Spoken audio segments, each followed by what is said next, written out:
Yerimizda umumiy ko'rinishi juda ham ajoyib holatda, chunki chuvalchanglar juda ham ko'p.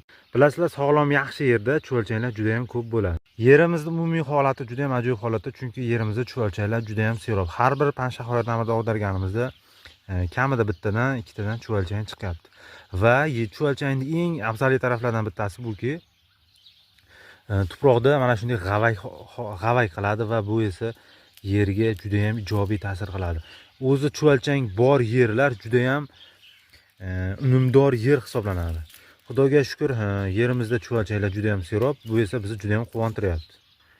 Yerimizga somon tashlab, panshaxa yordamida mana shunday chala aralashgan holatga olib kelib qo'yapmiz, chunki bu uncha-muncha aralashmaganini motoblok yordamida aralashtirganimizda yerda aralashtirib oladi. Bu taraflarga esa mana shunday ko'rinishda solganmiz. Tagida bilasiz 2-3 sm razmerida go'ng bor, go'ngning ustidan somon tashladik.